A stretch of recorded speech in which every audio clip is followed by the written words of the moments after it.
Today we will discuss the day for part 2 of our 5 days bookkeeping tutorial. So our topic for today is all about the preparation of the general ledger and the trial balance. In our previous topic, we discussed about journalizing and posting of entries. We already done how to prepare the journal entries and posted it into our general journal. Please take note that our learning objectives for today's lesson, at the end of this lesson, you as a learners will be able to define general ledger and trial balance, explain the purpose of the general ledger, post balances from journal entries to ledger accounts, and prepare a trial balance correctly. So first objective natin guys is to define what is the general ledger and the trial balance. And the second, explain the purpose of general ledger. Ano ba yung kahalagahan o ano ba yung kahalagahan ng general ledger? Bakit tayo nagkakaroon nito? Post balances from journal entries to ledger accounts. From our journal entries, the so-called raw information or raw data, we will now organize those transactions into a specific ledger accounts. We will create a ledger to each account. Then afterwards, we will prepare the trial balance correctly. Trial balance is one of the requirements for us to proceed for our day 5, which is the preparation of our financial statement. Alright? So, why do we use a general ledger? If we say general ledger, it transforms the raw transaction data into organized information. As you've remembered in our previous part 1, no? When we prepared the journal entries into our general journal. So, those are the examples of the raw transactions. Lahat kasi nilagay natin doon sa general journal. So lahat ng transactions, kasama po doon yung cash, capital, all transactions are located into the general journal. And now, in the journal ledger, we will make it to become organized, no? Para madali natin maintindihan, madali natin mabasa yung informations on each account or accounts. So, let's look to it. If this is our general entries, this is the example of our so-called the journal entries written into a general journal. So, this is what we call the raw transactions. So, after that, we will organize these transactions to create a general ledger in order to become an organized information. As you can see here, example, we have the cash account. Okay? Ginawa natin siya ng general ledger para madali natin ma-identify and ma-analyze yung magkano ba yung total balance ng ating cash. This is it. General ledger, ito po yung template niya. Yung makikita po natin dito, meron siyang date, meron siyang account title, which is our cash. Particulars, these are the explanation on each transactions. Then we have the debit, the credit, and the running balance. Guys, this is what we are going to do today in our activity. We will prepare the general ledger. From journal entries, then we will create a general ledger to each account. The journal ledger, guys, it allows us to know the current cash balance. Ito. Kung magkano ba yung remaining balance natin, yung total sales natin, yung total expenses, and the remaining loan balances if we have a loan from other entities. Kasi dito kasi natin makikita yung individual accounts kung magkano yung balance nila. Right? So, let's proceed with our trial balance. What does it mean? Trial balance, it is the internal accounting report that lists the balances of all general ledger account at a specific point in time. It is the list of all balances, guys, of the general ledger. So before you create a trial balance, make sure that you already have your general ledger. Why? Because all balances from the general ledger will be recorded using our trial balance. If you don't have a general ledger, you cannot proceed well to the trial balance preparation. So make sure that you already have done your journal entries or journal, your general ledger, and your now your trial balance. So in the trial balance, guys, the purpose of this, why we use trial balance into a specific point in time, because it is to use to verify that your total debits equal to your total credits. That is why we have a verifying balances. This is not a final, guys. This is only a trial balance. That is what we call trial balance, because it is the time that you are going to verify the balances of your debit that might or that equal to your total credits. Aside from that, trial balance also can detect errors.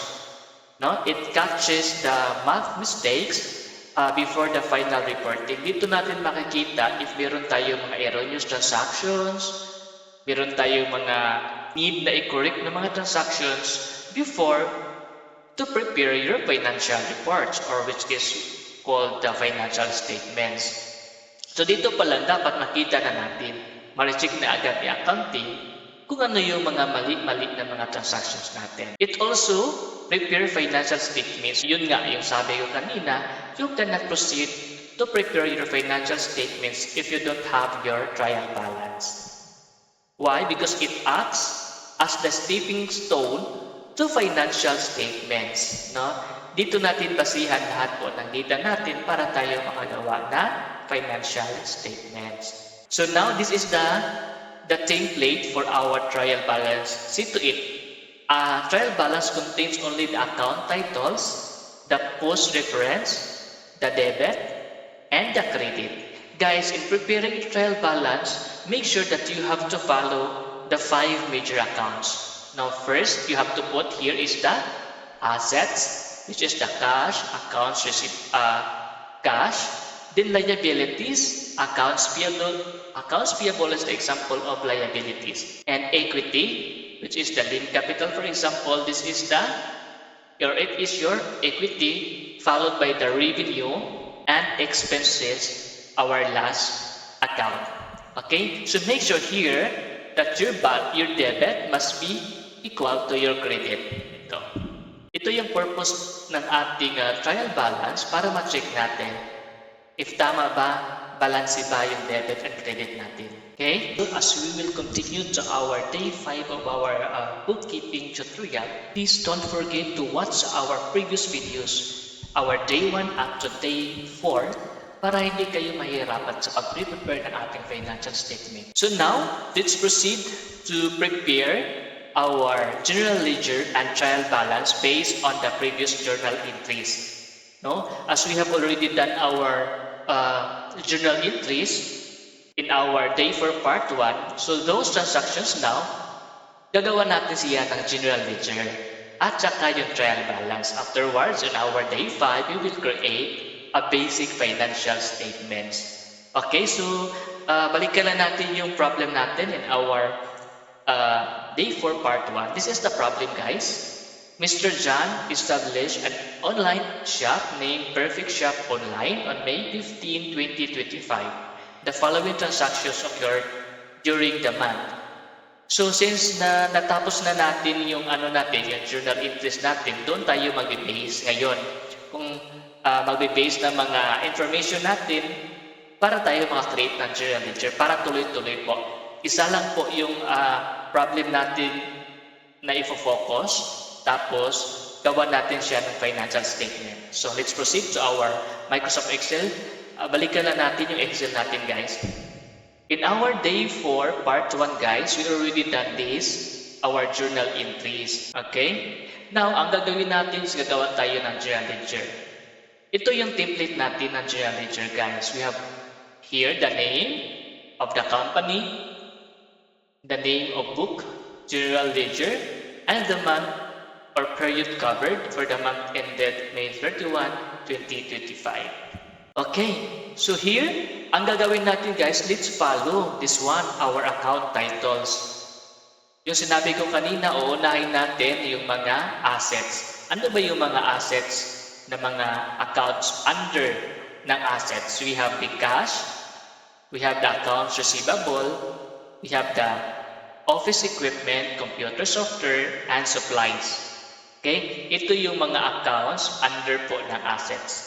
So dito, sa preparation po natin, ang una natin gagawin is yung cash. From here guys, yung cash, kukunin natin si cash, lahat ng transaction ni cash, ito, meron si A, meron sa B, meron din sa D, meron din sa C. Ifa-follow natin kung ano po siya, kung ano pong amount siya under ba siya ng debit or ng credit. Ito sa F, meron din sa G, ito, meron din sa J, sa T, sa L, at saka sa N. So ito. Guys, dito guys, i-filter ko na lang yung mga transactions natin from journal entry or from journal para didiretso na tayo ha.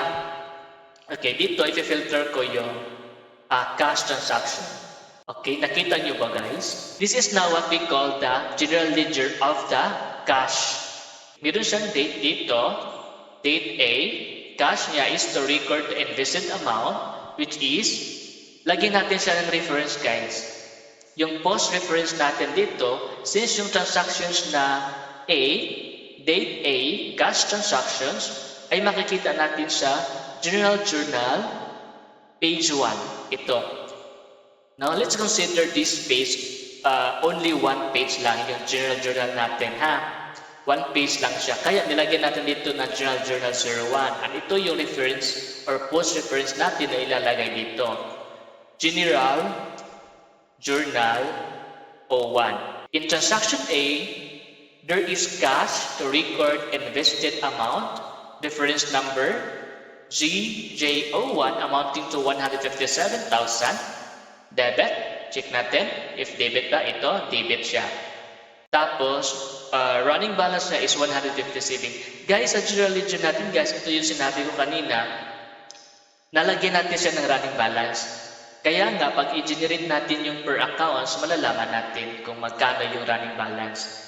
Ito yung difference na general journal kasi sa general journal, yung makita mo lahat ng transactions. Still chronologically posted siya from date 1, date 2, date 3, so on and so forth. Ito yung makita mo lahat. Pero hindi mo alam kung magkano ba yung total balance ng cash, magkano ba yung sa capital, magkano ba yung sa office equipment, di ba?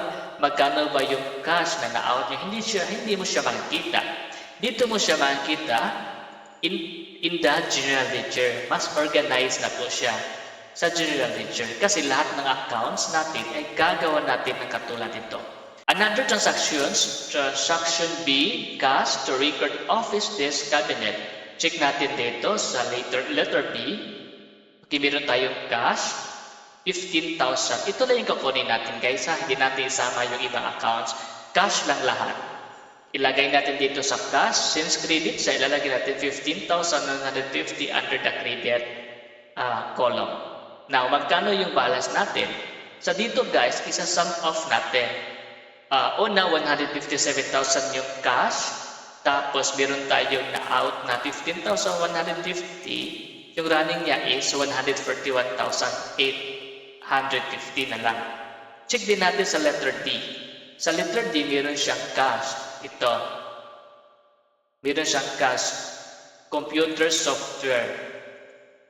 To record both computer software dito. To record both computer software. To record both computer software ito. So, magkano ba yung cash na nabawas sa atin? That is 15,000. Ilagay natin dito, letter D or transaction D, meron siyang 15,000. Ang nagiging 128,000 na lang.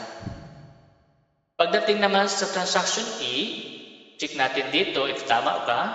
Transaction E, meron tayong cash to To record paid rent expense for the month, 5,300. As you can see here, 5,300.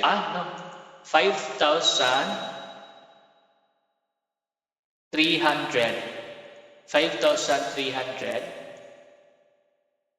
5,300 to record paid rent expense for the month. So, nabawas na naman sa cash natin yung 5,300. Kaya, nagiging 121,515 na. In transaction F naman, meron tayong cash na na-receive ng 5,160 came from our, service. We earned income from our services. So we record here on the debit side kasi nga na-receive naman natin yung cash. Nagiging 126,710 ay running balance. Guys, ipa-follow nyo lang yung cash kung saan nyo siya nilagay, either debit siya or credit. Dito nyo i-record kung anong column natin, anong column siya, debit ba siya o credit, lahat. I-continue nyo lang yon. Like dito naman sa transaction L, check natin sa L.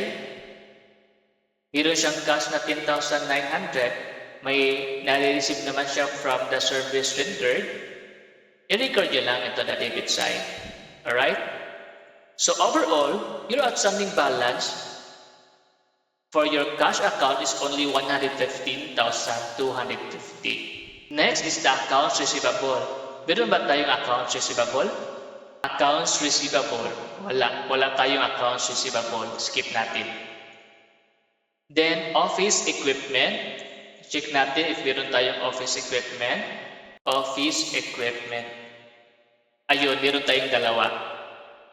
We have transaction B to record office desk and cabinet, 15,150. Check natin. Transaction B, office equipment, 15,150.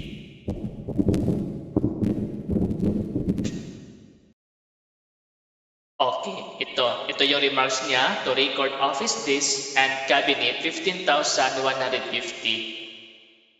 15,150. Ito. Debit siya. Anong reference post niya? General Journal 01. General Journal 01. Lahat po siya.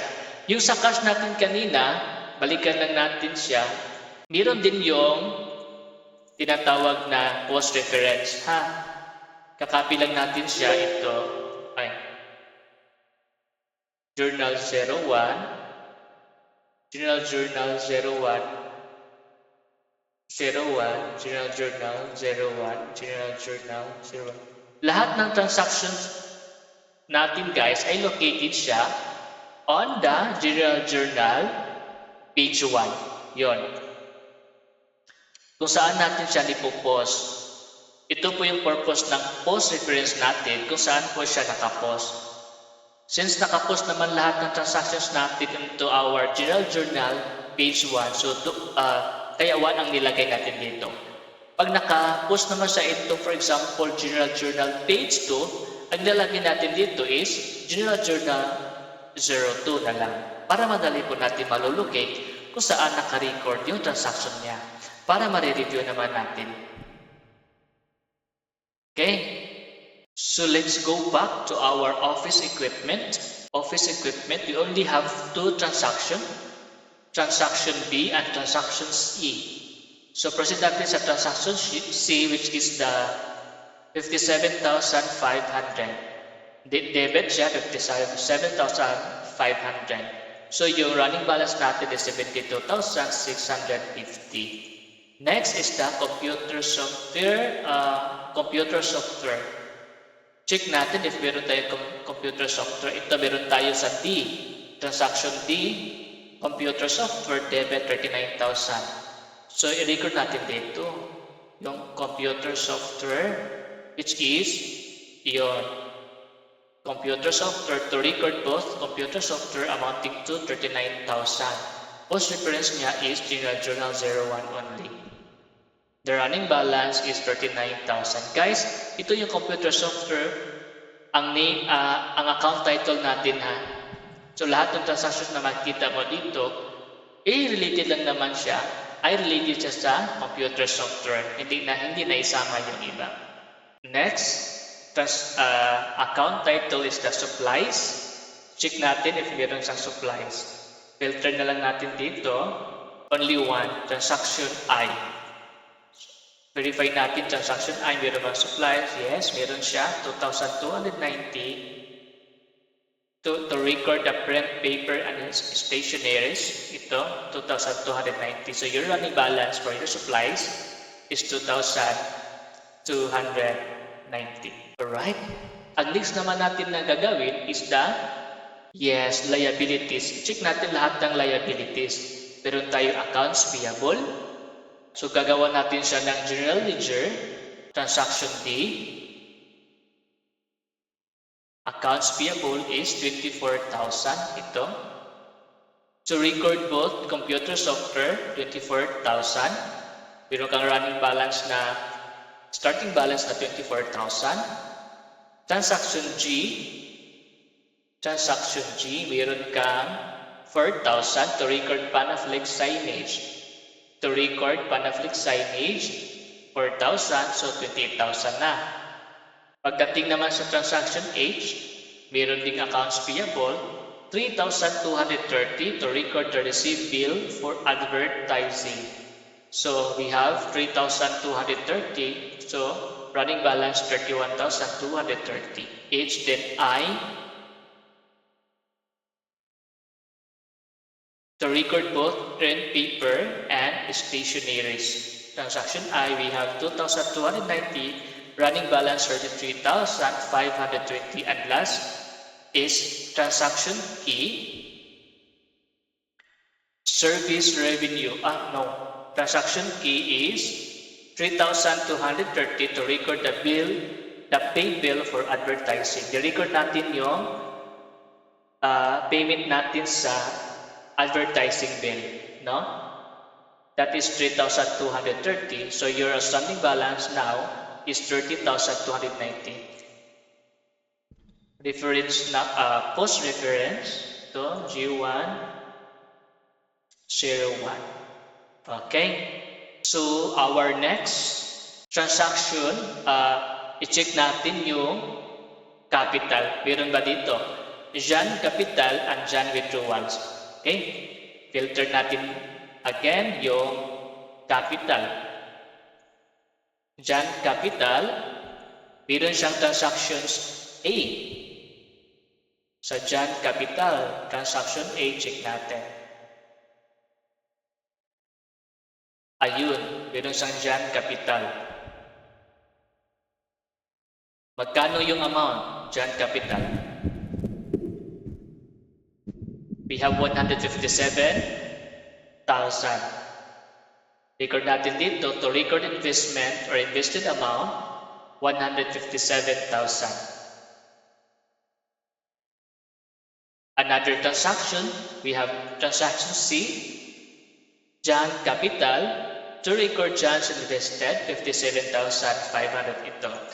So overall total ng capital ni Jan is 214,500. Okay? Ni-sum off natin yung previous, yung 157,000 plus yung last transaction niya, which is 57,500. Then you've got 214,500. Then let's proceed to Jan withdrawals. Under pa rin siya ng equity. Jan withdrawals, check natin. Jan withdrawals. Only one transactions for withdrawal. Transaction N. Check natin sa N. Verify natin. Yes, meron. Jan withdrawal is 4,500. Kaya nilagay natin siya into the debit side. That is 4,500. So total withdrawn ni Jan is 4,500. Next, continue natin doon sa rent. Okay? Expenses. Unahin natin si advertising expense. Advertising expense, meron ba? Advertising expense. Okay, we have 3,230 transaction H. Check natin sa H. Meron advertising expense 3,230. Next, doon tayo sa rent expense or utilities expense and miscellaneous expense muna. Okay? Miscellaneous expense, check natin. If meron tayong transaction for miscellaneous, ito utilities, only one. Transaction G, transaction J, check natin, meron to record electric bill. Utilities, 1,240 to record electric bill. Ito, meron siya to record utility bill. Okay, lagyan natin siya to record utility or electric bill. Yan. Electric bill. Magkano? 1,240. Ito, 1,240. I-record natin sa auto debit side. Guys, remember that our debit side or our expenses is always recorded into the debit side because that is the, yes, normal balance of the expenses. Debit side.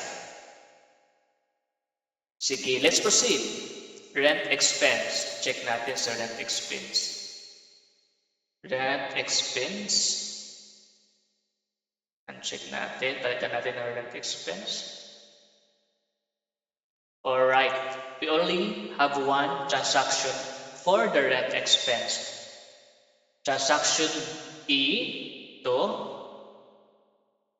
yes, we have rent expense amounting to 5,300. Rent expense, to record paid rent expense, 5,300. Post reference natin is GJ01. Total is 5,300.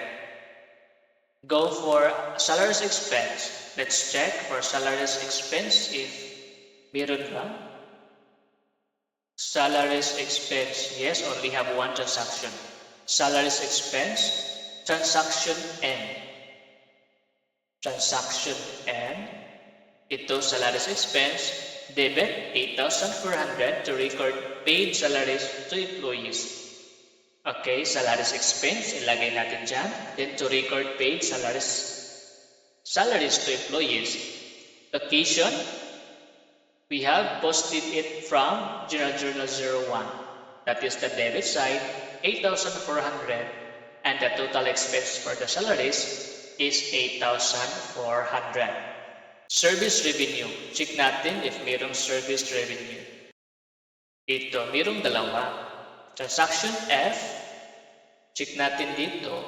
Transaction F.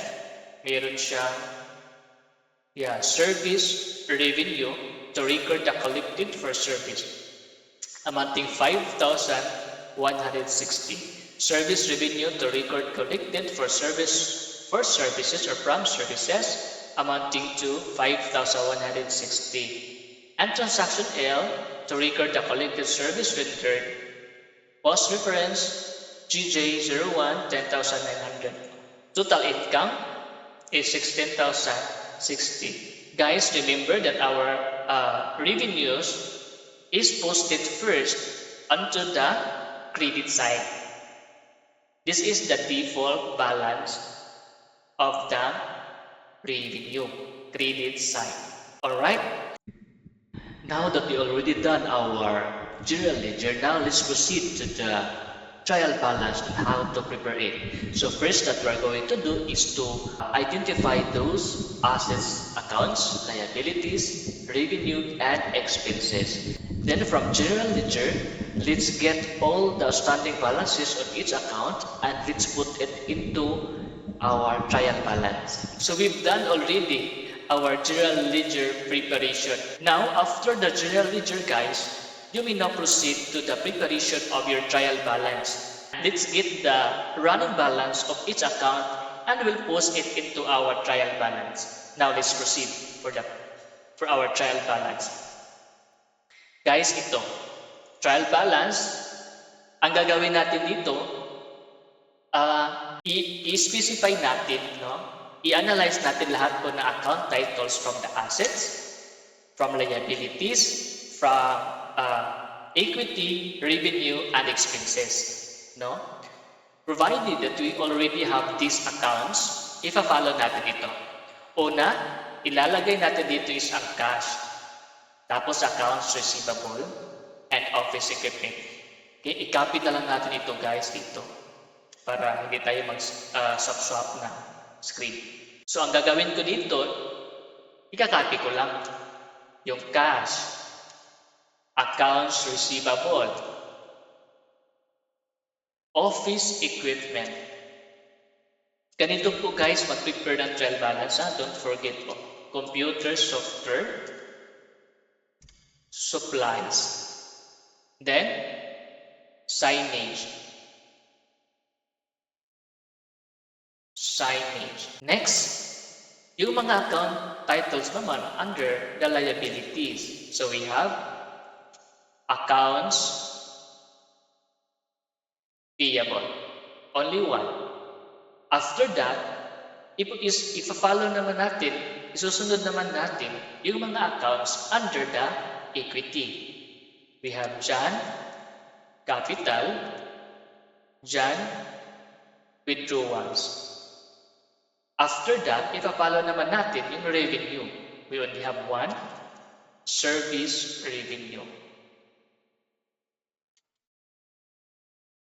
After that, yung last natin is yung expenses. Lahat po na expenses. Okay? Advertising expenses, then utilities expense,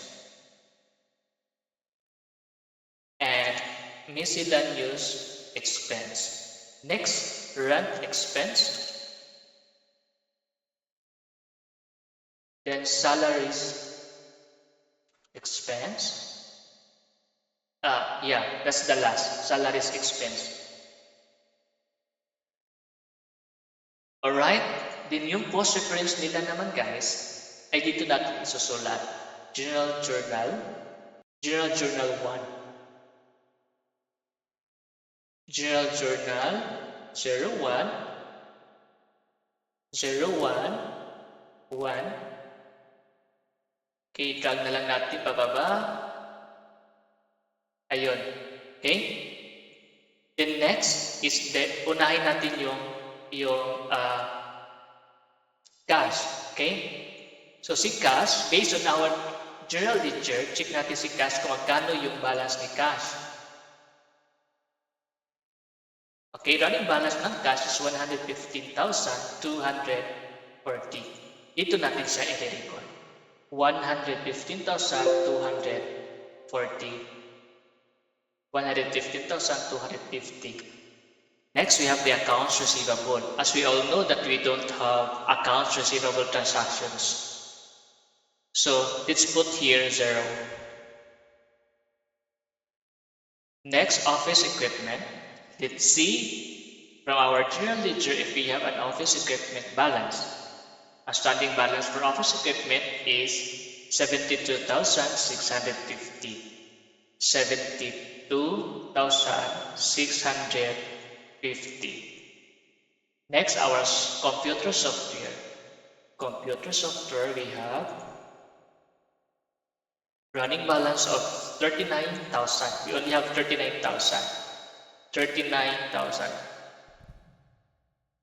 Guys, remember why we put all of this into a debit side? Remember that the asset, normal balance, should be first posted on the debit side. That is why we put all assets or all account titles under the asset onto the debit side.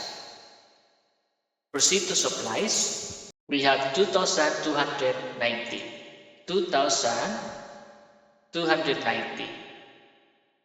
Then signage. Our signage is only 9,000. We have only 9,000 for the signage. 9,000. Since we already done for our assets, then let's proceed to our liabilities. So we only have one account under our liabilities, that is the accounts payable. So let's check what is the outstanding balance for the accounts payable. Our accounts payable has a total balance of 30,290. So let's put that amount onto our trial balance. 30,290 on the credit side. 30,290. Next, our Jan Capital. Now let's proceed to the owner's equity. So we have two accounts under our equity. We have the Jan's Capital and Jan's Withdrawal. So for the amount of Jan's Capital, the total capital amount is Jan Capital 214,500. So let's put here 214,500. Next, Jan's Withdrawal. For Jan Withdrawal, we have a total of 4,500, only one transaction, 4,500. Then proceed to our revenues.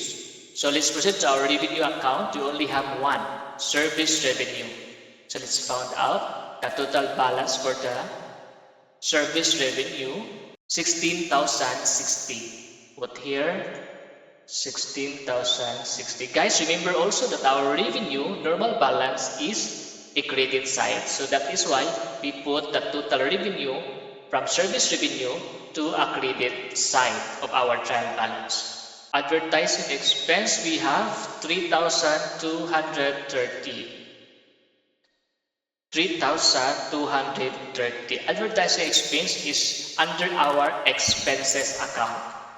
Okay, expense account is the major account of all expenses. 3,220. Now let's proceed to utilities and expense or miscellaneous expense. Utilities and miscellaneous expense. Okay, we have 1,240. So put here 1,240. Rent expense 5,300. We have 5,300. And last, our salaries expense is 8,400. So we put here 8,400.